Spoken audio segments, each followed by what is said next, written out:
Welcome to Chatter Hoochee. I'm Matt.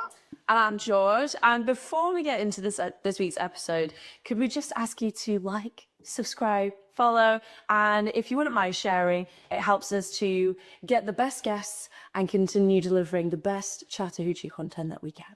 In that last kind of 10 seconds, say, before that happens, Yeah. are you thinking, Oh yeah, I'm ready to walk off. Because I was like, Jake, let's do tequila. And you were like, no.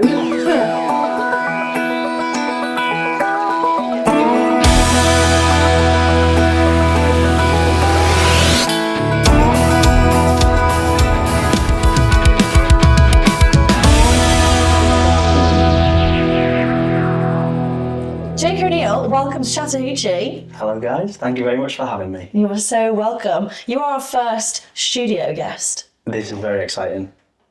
Very exciting. It is. Can you tell your face? No, sorry, you're not saying it at all. What do you think of our little... Do you like the photos, firstly? I do. I love the set. It's great. It's very, very nice. I could sleep here. I wouldn't Wow. advise it. That's not the vibe we were necessarily going for, but No. we love. What was the vibe you were going for? Just general kind of comfiness. Okay. Which I suppose you could sleep here. You could sleep here, you're right. Fine. Well, I say welcome. We're going to do a proper deep dive on Jake O'Neill because Can't wait. that's what the Chatter Hoochee listeners hopefully want. Well, we want it, so we're going to do it anyway. We know it. That's the thing. We know it, but we want everyone else to know it. Fair play. Thank you. How's your heart rate? It's, I don't know what it should be. What's a normal heart rate? I have no idea. I feel like resting 50. I was going to say 80. Christ. Anyway, someone with paramedics on standby.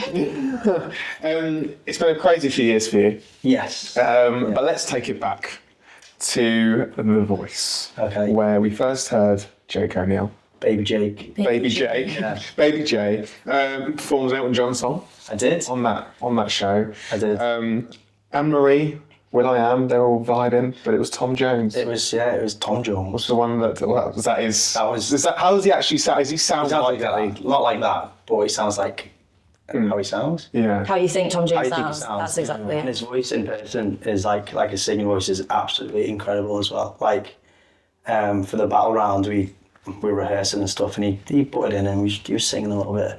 He was just incredible. It was a bit insane. Yeah. Tell us about that first audition though. Walking onto that stage, you're facing four Yeah. chairs that are looking at you. You can't see anything. It's really weird.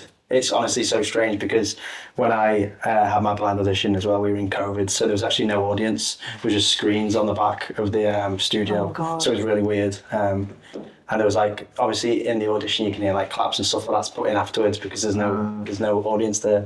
But yeah, walking out, I was like, but yeah, don't know what that was, but yeah, literally four chairs to turn around. You can just see the names on them. And obviously the band, you go out and you stand there for about maybe 20, 30 seconds. It's quite a long, that's the band are getting ready.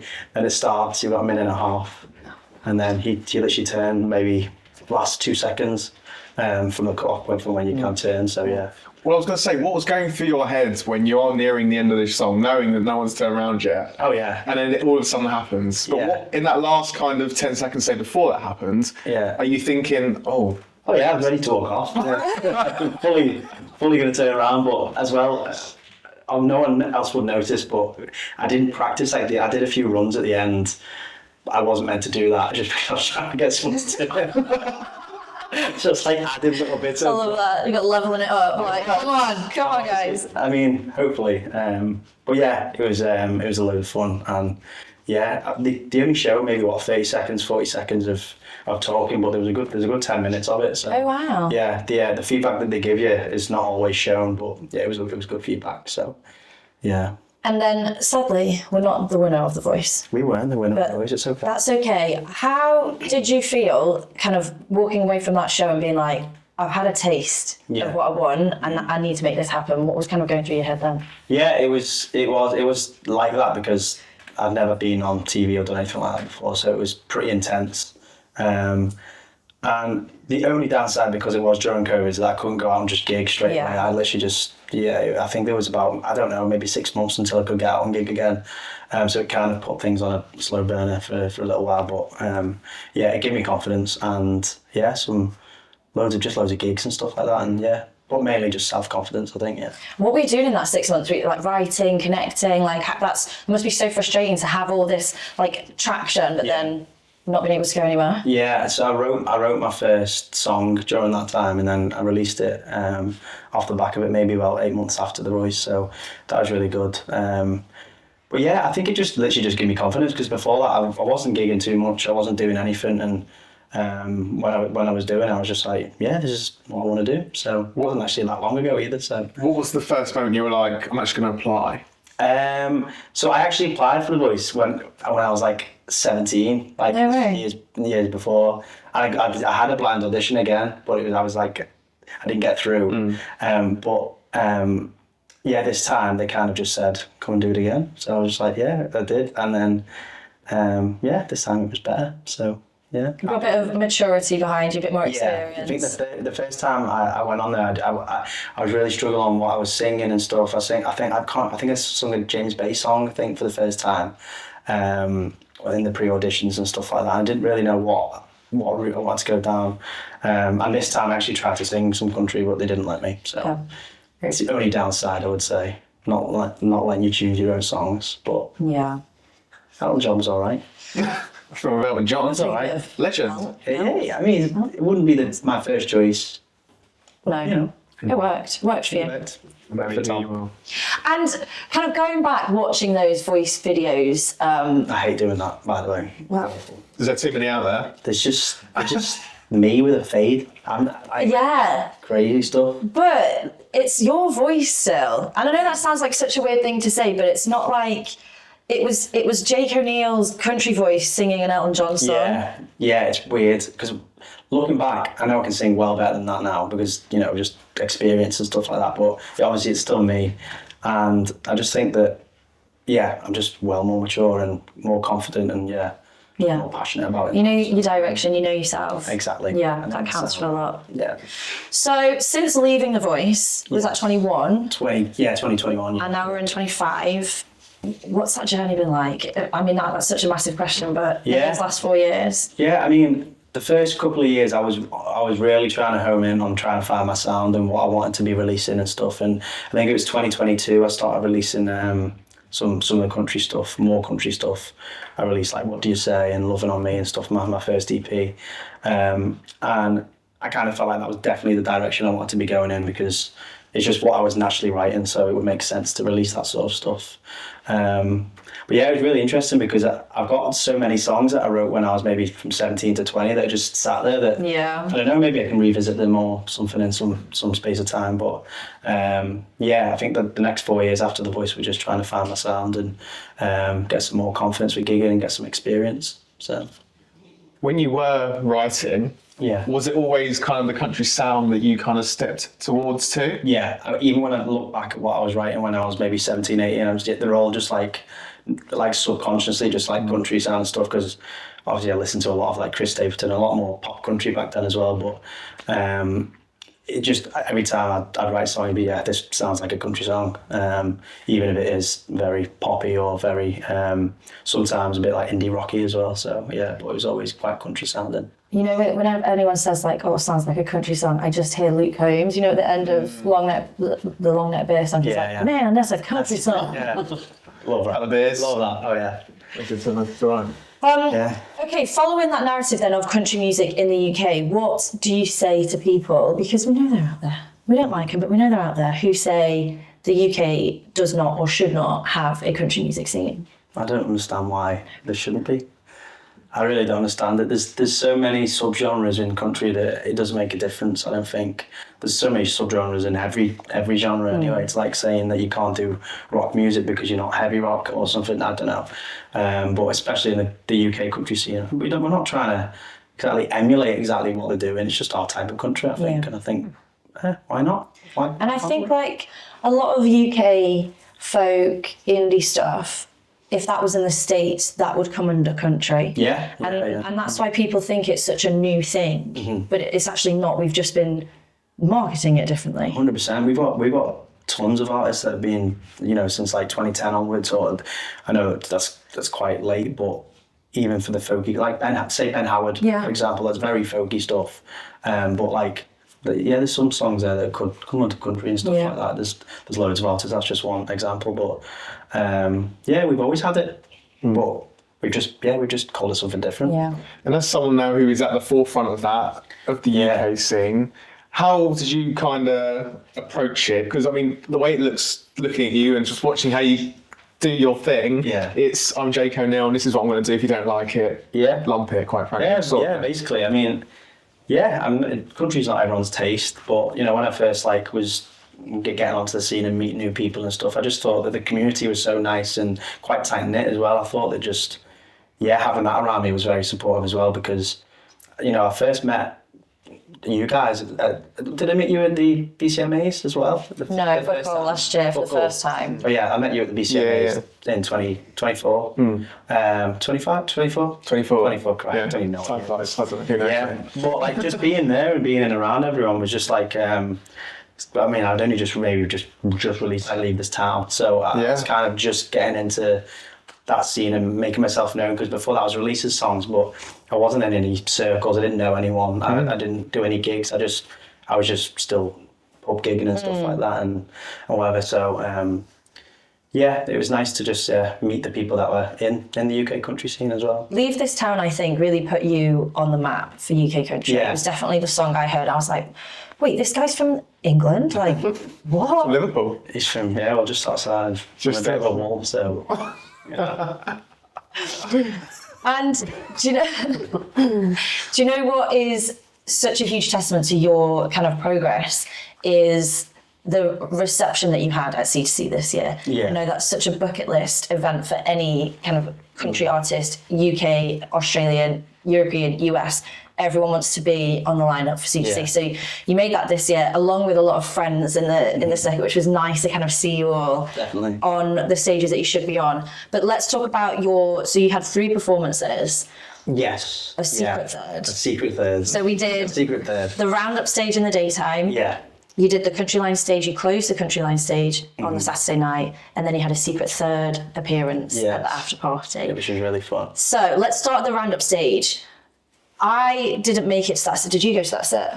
It's all full of did both. I? Yeah, it's all full of both. Yes, I don't know if I did. But Sorry. we have it on good authority that there were hundreds. There was a lot of people that I was really shocked. So the roundup stage, listeners, if you don't know, is in the kind of shopping centre area. It's literally opposite the Sunglass Hut. That's the It is That's it. in the gangway. My eyes testing as well, so. There you go. You've got See It, Say It sorted on the tannoy, it's in the shopping centre, right? Actually, I was. You have.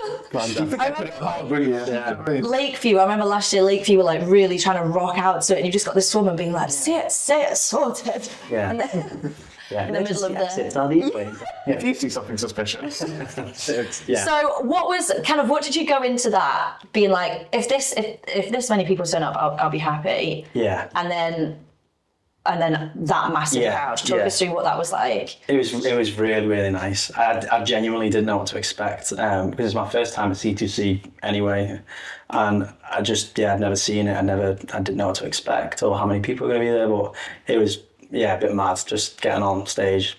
I wasn't nervous, and then I got on stage like, there's actually quite a few people here to see me, which was really nice. And then we had a group of line dancers in that were surprised. I didn't know that was happening, so that was really nice. Oh my god, like a flash mob. Yeah, it's clap, step up. Step up. Step up forward, Jake O'Neill. The more. Was that just acoustic?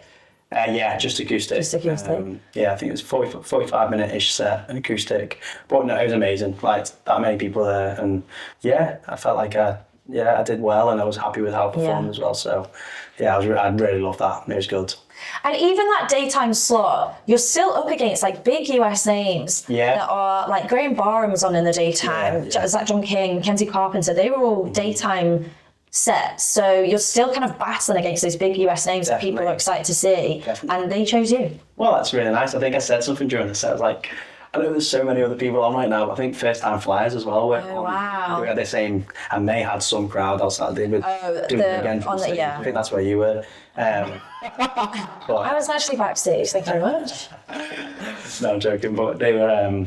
they're all friends anyway. It's great. I said like, I know first time flyers are on, so thank you for being here because they're great as well. So it was mad to see that many people there. It was good. And then second set was the Countryline stage. Used to be known as the Barrel House in the town square. The Strange Little Circus tent, that we call it. Great. So hot in there. So hot in there. So you closed that show, which initially it sounds like a really great slot, but actually you are then competing against main stage. Yeah, which is a bit mad. I was the last act on before the arena opened. No, the arena had opened. Opened, So Tanner Adele and Nico Moon, people had to sacrifice those two big names to come and see you. Which again is great. And they did. They did. It was a really full. It was. It was a really full tent for that closing slot. Crazy again. I was just on just after Corey Marks as well. Yeah. He was mad. So good. But again, I'm very thankful that people come and watch me. Yeah. Because it was nice to play with a full band as well. I think it would have been a bit of a different vibe if I'd done another acoustic set because. Just feel like being in there, you want a full band. Yeah, especially the time and stuff. People have had a few drinks and stuff, and I think it lifted my performance definitely. Yeah. It's a great moment for the UK scene as well to have a UK artist close a show in one of the bigger outside stages. So be it. So there were so many highlights from that weekend for UK artists. Obviously, Kezia in the Spotlight stage. Definitely. Obviously, first time flyers, as you said, on the Indigo as well. Yeah. But you were obviously on that list too. So to have that as your first C2C appearance. Insane. Great. Yeah. It was mad. Even when I just got asked to do it, I was like, You're like, me? You sure me? No, it's so well deserved. But then there was a secret third appearance. There was. At the after party, because I was like, Jake, let's do tequila. And you were like, no. I'm just about to. And then there you were on the stage. It was, That was very spontaneous. After I'd finished my set on the Countryline stage, Johnny was just like, I'm doing the after party. I've sorted you out, your artist pass. Are you going to come and do the song? I was like, yes, of course I am. But that was great as well. That was That's quite a big stage. There's a lot of space for you, and you covered it well. But what's are you in your head? Are you like go over here a little bit, go over there a little bit? Yeah, because I'm so used to playing with my guitar as well. I think that's something I've definitely needed to work on as an artist as well. I know it's not like you don't have to, but I kind of have always wanted to be a bit more, I don't know, audience participant. Yeah. Do you know what I mean? Just stage presence. Yeah, just make myself look a bit more comfortable on stage. I think it's getting there. It's not there yet, but I think something like that definitely helped because there's a lot of people. I don't know how many people there, but there's a lot of people. Oh yeah, and they're all it's 1 a.m. They're all it doesn't matter. No, it's exciting and everyone's loving it, but just give it that. That's what you did. Yeah, the ones that you pacing up and down. 1, 2. I think I was front row like. You're the only person I could hear. You are great. But I love that. It was really good. It was really busy. Yeah. It was just really, it's tomorrow, isn't it? Yeah. But it was good. But it kind of set up a huge 2025 for you. Yes. I've got written down all the countries that you're visiting. Oh. Jake O'Neill has gone global. It's going global, my friends. It's going global. Germany, Netherlands, Denmark. I've just written Swiss, but I mean Switzerland. Obviously, loads of festivals as well, including C2C, Buckle and Boots, Country Calling coming up as well later in the summer. I mean, where do you even start with that? Let's start Europe. Yes. So March has been really busy. March has been in a good way. Obviously, I had Germany, Stage West in just outside of Frankfurt, and that was really cool. That looked massive. It was the weirdest venue I've ever been in. Yeah, it was like a nightclub. Yeah, there was a pirate ship outside. Of course, pirate ship. Yeah, it's a bit like. Did you get in it and got to start jamming? I was practicing in there. Yeah. Okay. It was like a 5-tier nightclub. Wow. Yeah, I think there was a strip club on one of the things as well. Which wasn't open. So. It wasn't open. That's why I didn't go. But it was just crazy. The people there were great though. Really, really supportive as well. And I think the Germans love it. Did they know your songs? I was really surprised. Honestly, it was weird. There was 2 rows at the front, proper sing along to it. No way. Really cool. And Love and Fest were on just after me as well. And they're a really cool band as well. So, I mean, quite often you hear about US artists come over and they're baffled by anyone knowing their songs, knowing their name. But for you to go to the mainland, as we call it, if you want to call it the mainland, I don't know, Europe, and know your songs, insane, right? Yeah, it's really good. I think that I think I don't know how much country music they get over there. I don't know. Obviously, they have C2C, don't they? Yeah. But little other gigs like that, I think they probably really appreciate it because maybe they don't get it as often. You do find though when artists are coming over to the UK, they are tying on a Yeah. couple of European dates Definitely. now. The last few years, especially, like, Yeah. there's loads of them doing, quite a few more countries than they used to. Was it a market you had considered before? No. In that, It's everywhere, like Switzerland and Germany, and Netherlands was a great gig as well because that was just it was a honky tonk night. It was promoted as that, but there's some great artists over there in Netherlands as well. So there's a guy called Mendo. He was fantastic, and Koen Veil as well, and he was great. Oh wow. Yeah, really good. visiting these countries as well, do you kind of gain inspiration from like how they do it to kind of bring it for yourself? Well, they do it like we've got so many good artists here, but they just do it differently, but in their own way as well. It's great, and it's always good because we're all listening to the same music because obviously it's country music, isn't it? But we all have the same inspirations, and it's nice to see. Yeah. Obviously, C2C, which we touched on, but looking ahead to Buckle and Boots. Yeah, I can't wait. In Country Calling, I mean, there's so many like little pockets of festivals that are coming up now in the UK, which is great for the scene. Definitely. But Buckle, looking forward to getting there. Last year was great. I loved it. It's so like family oriented. Yeah. I love it. It does feel like one big country family there, doesn't it? It does, and I love how like all the artists are just mingling with everyone, and it's not too big. The two stages are really close to each other. The food's good. The food is good. Yeah, I want to have my set. I'll just have a few drinks. It is. Loves the Guinness, does Jay? I love a Guinness. What would you, apart from obviously playing though, Yeah. being at a festival, what would you say is like the one thing you make sure you get involved in? It's just got to be drinking. I'm part of the drink. Just having a few scoops. A few scoops. Few scoops. Guinness size food. Yeah, Guinness size good. Food though as well. I think if you're there, you're going to be spending money just. Get some decent, Get get the good stuff. stuff. You can't go somewhere like that and just be like, oh no, I can't afford it. Even if you can't, just overdraft it. Just, yeah. That's what I do. Loan shark, Yeah. Like sharp, do we need to do? Yeah. Looking forward then to the rest of 25. Nash? Yes. Okay. I'm gonna go. I think maybe at the end of July. I think Nice. is the time to go. Last year when I went was such a good. I only went for a week, 10 days in total, but we flew into New York and stuff. So there was a few days in between that we couldn't do, and went to Wisconsin and stuff like that. So I really want to try and do that again. Hopefully, for Jeremy McComb. Yeah, because now, like, you can, every time you go back, you know more people, you've networked with more people, they've connected you with more people, so... Definitely, yeah. And like last time I wrote with like Chatter Hoochee, who we know, he was playing Buckle and Boots as Name well. drop. He's really We good. leave. No, but he used to write, like being in Nashville and write with different people as well. That was quite scary because I'd never done it before, so I didn't really know what to expect. They do it quite intense over there. It's like here I'm just like coffee, buddy, like just chill, 10 hours. But there was like get in, write, you go on and say it's like Does that kind of mess with your brain a little bit in terms of how you want to write maybe.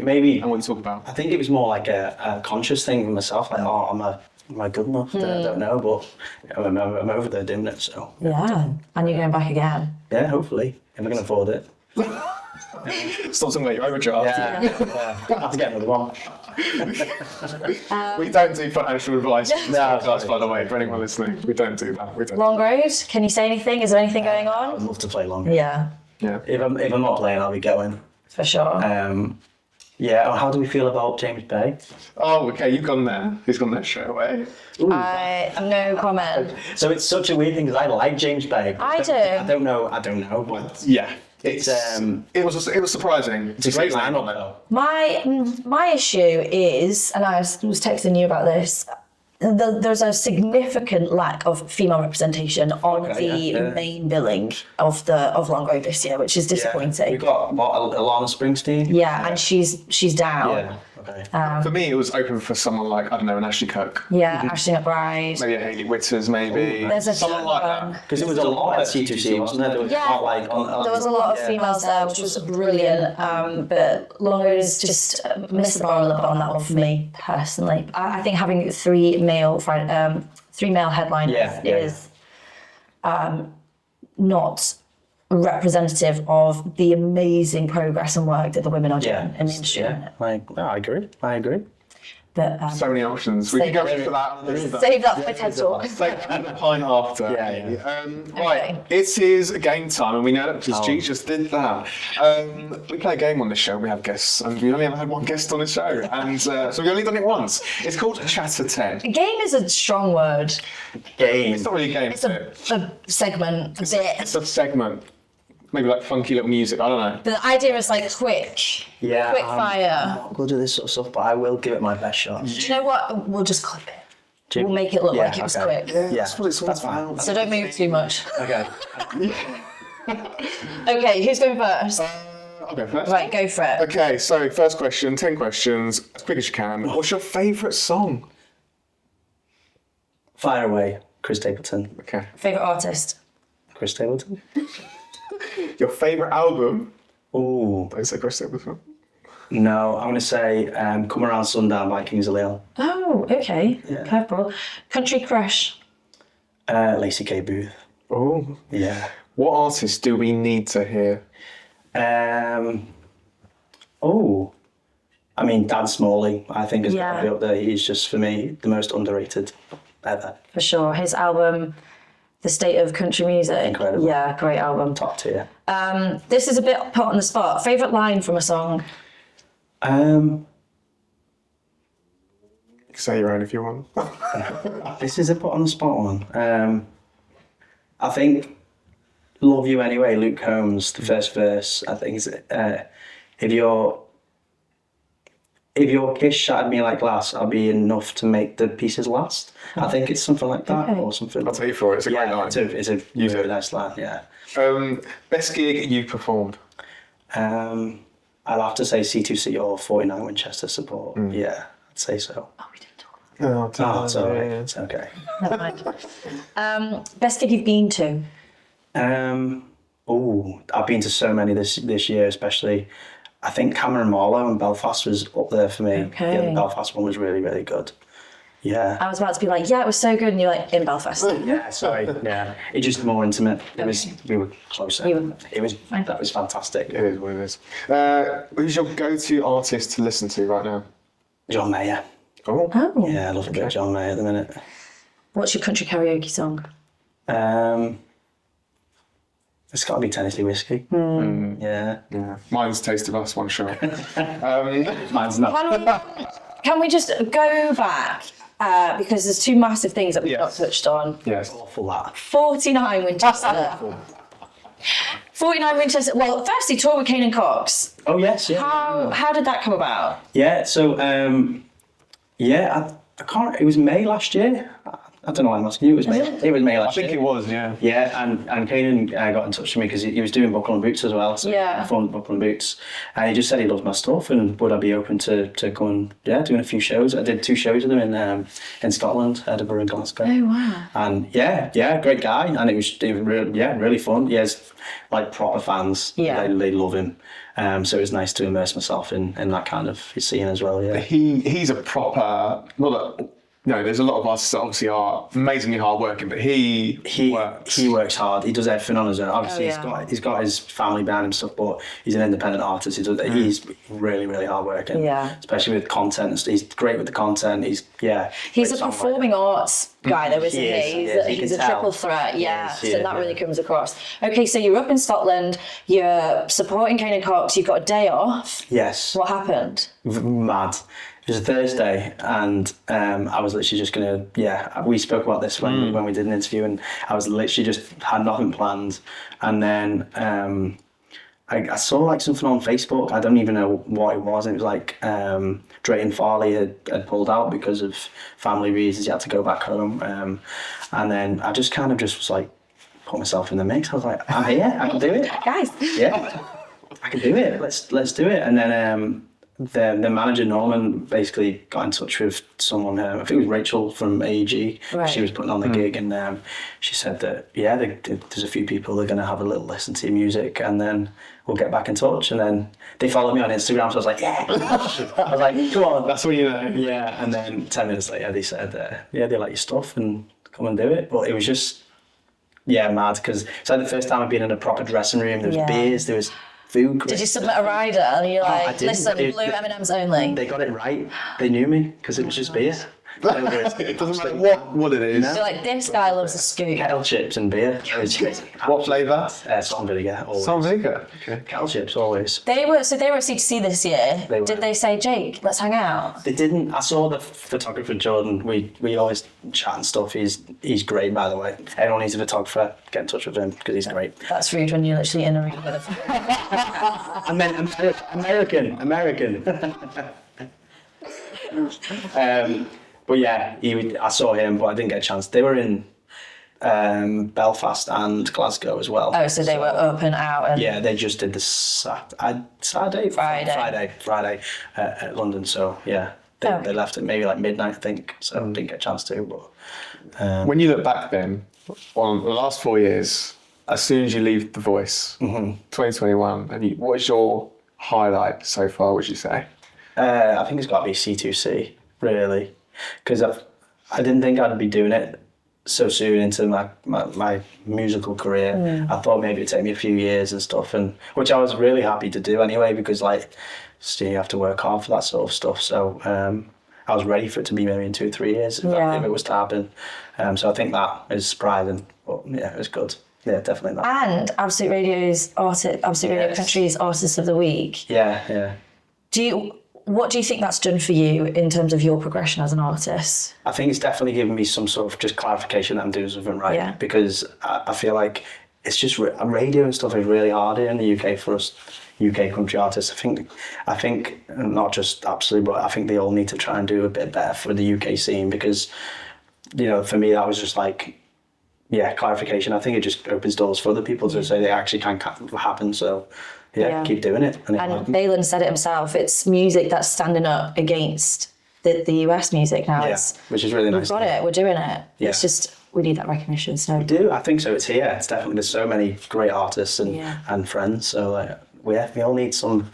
I mean, we obviously both have shows, and it's, I think, absolutely right what Balin said, like completely true. But I think it's just about just throwing all the artists together, because this is all one scene, and it does stand against each other because they're making great music. Yeah, I think there's so much of it at the minute. I know there's more and more every week. I find someone new, and there's just loads, and people that have been around for years as well. That just I feel like it's been put under the carpet a little bit, the UK scene, but it's definitely standing up against it. So. We're making some noise. Oh, it's good. It's nice to hear. Sure. Should we do that other game? Yeah, let's and then rap? Let's rap and then let's do the game.